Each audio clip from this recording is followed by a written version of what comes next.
What were we talking about? Well, there is something I want to talk about because, I mean, with this book, you definitely have taken the Chinese Communist Party's ambitions on a more global level. But I do want to get back to your other power ally, Taiwan. Just like the Biden administration has definitely, I feel like they've really put their weight behind the strategic ambiguity idea with Taiwan, because I have no idea what they're doing. The Biden will say, "Oh, we absolutely have a commitment to defend Taiwan," and then the White House will say, "Hey, there's been no change in policy." The State Department will have a page that says that where they remove, "We do not support Taiwan independence," and then they put it back in. What's going on? Yeah, I think that is the question that everybody's asking right now is what in the world are they thinking? And nobody knows. It is very ambiguous, isn't it? What you thinking, Blinken? Yeah, it's remarkable to hear our president say, and it's wonderful. I'm encouraged to hear President Biden say that the U.S. will defend Taiwan, that if China invades Taiwan, the U.S. will intervene militarily in defense of democracy, right?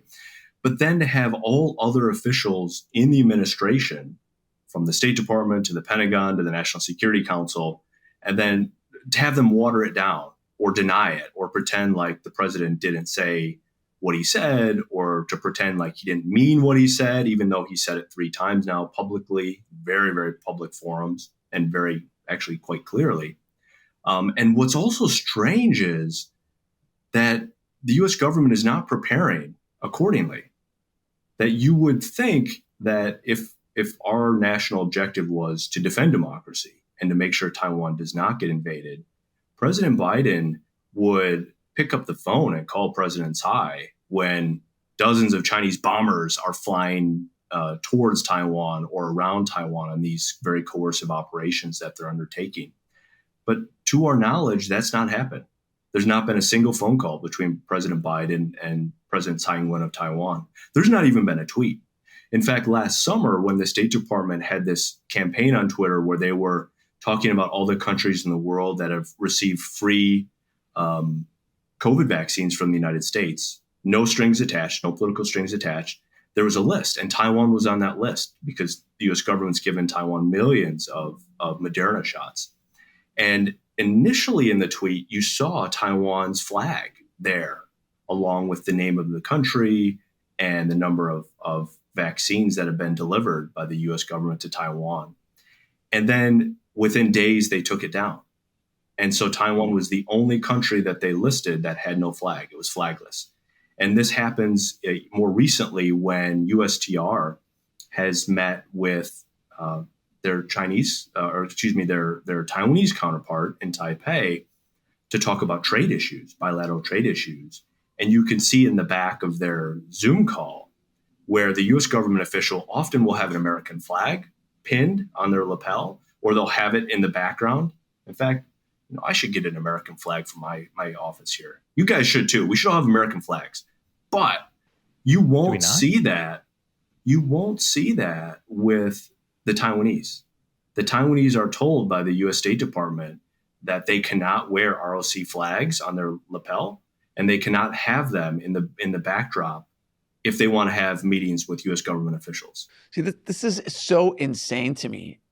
But I think like before that, it's like this weird dichotomy of Biden saying stuff, and he's the president. So like he can kind of say what he wants, and that's kind of ish policy. And then everyone else walks it back. And I guess my concern is, as I've said before, I think it's not that likely that Biden will still be president actively at the end of the first term, just because I think he's quite old and he's maybe having potential cognitive problems.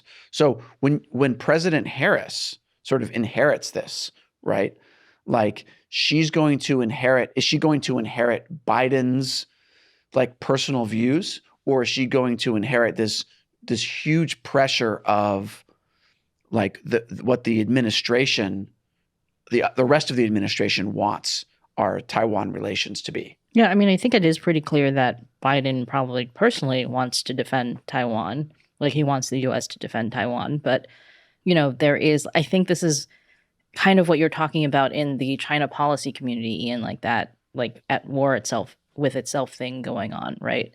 Where like there's probably a lot of differing opinions in the Biden administration. And then, for example, it's always people in like the Treasury Department will have a very different view. Let's right? cut tariffs to fight inflation. And there's been even reporting, like anonymously sourced reporting, talking about conflicts between the U.S. Trade Representative and the Treasury Department over tariffs and things like that. And I think that is not just something that happens in the Biden administration. It's pretty clear it's happening in the Trump administration too. Oh yeah, Peter Navarro versus Mnuchin. Come on. But yeah, so there's this internal disagreement, and you don't know who's going to come out on top. Well, usually the president kind of has to say, right? Has to decide, right? I mean, ultimately, they all work for the president. So Biden saying stuff is like the most powerful thing. You would hope so. In this case, you would certainly hope so. But unfortunately, that's actually not proven to be the case. I mean, if it was true that the U.S. intended to defend Taiwan militarily, why is it we don't do ship visits with the Taiwanese? Why is it we don't have any troops there at all, other than a very small contingent of special operations forces? Why don't we do liaison with them? Why are our generals and admirals not meeting with their generals and admirals, right? And the list goes on and on. Why is this administration cut back on arms sales to Taiwan? There's a lot of things. It's very self-contradictory. Well, there's a good reason for that. If we were to take such aggressive action like that, that could actually make China launch an invasion. It's like that's what happens. It's like with Ukraine. We don't want to have NATO support for Ukraine. Otherwise, Putin would invade.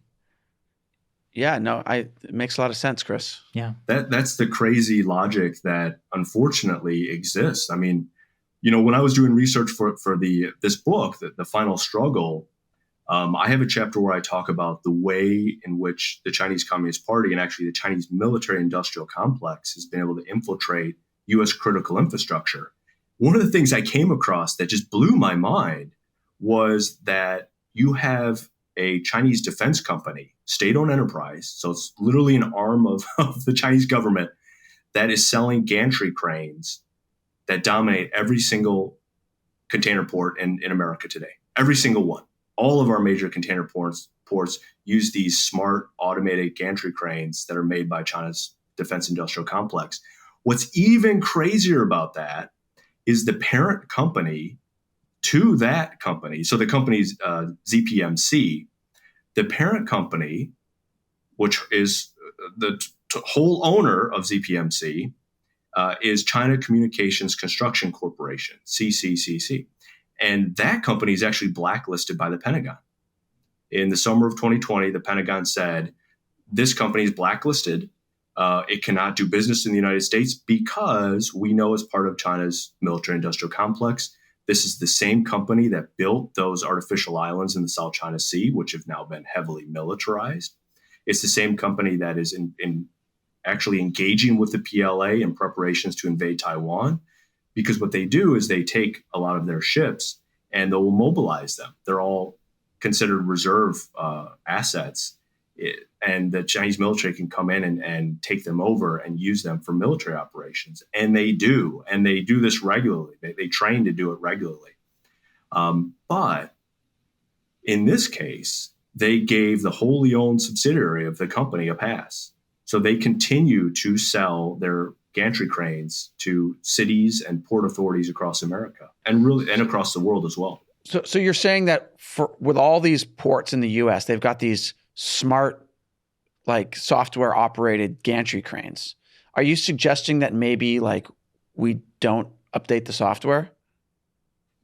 I'm suggesting that it's insane that we're doing business with the Chinese military. What would be what could China do with that?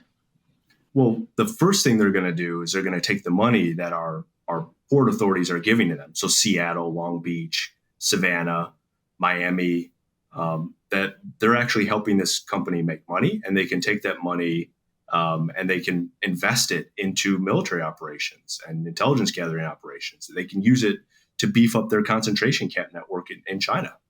So we have a case of American cities, in this case, and port authorities and companies actually investing in a Chinese military company. What they could also do, and what they're likely to do, is install, to your point, Matt, to install Trojan horses and backdoors into all of those smart gantry cranes. They have two major suppliers, one in Norfolk, Virginia, and one in Los Angeles, where they have this company, the state-owned enterprise, Chinese enterprise, has very large supply depots. And so that allows employees of the Chinese government to service not only their own cranes, CPMC cranes, but other cranes as well. So when cranes break down or when they need a new chip or a new component, you actually have Chinese government employees go in to ports across America, and they have a deal with the Longshoremen's Association or unions, whoever controls that, to do this. And so absolutely, they could install malicious software, backdoors into those. And that could be used, obviously, in an extreme case, not only to monitor what's going on in the ports, but actually in a crisis or in a conflict to sabotage those ports. I mean, just like imagine if they could shut down even one port, but they could shut down like I remember was several months ago, I was flying into San Francisco over the San Francisco Bay, and I saw like a dozen container ships just lined up, like sitting in the bay with fully loaded crates, like waiting to get into the port because things were really backed up. Right. And like there was this whole supply chain crisis that like there was only like a few ports that were really having this, like San Francisco, LA. But like it caused an absolute supply chain crisis in this country because it's not just getting stuff imported from China. It's imported from anywhere in the world.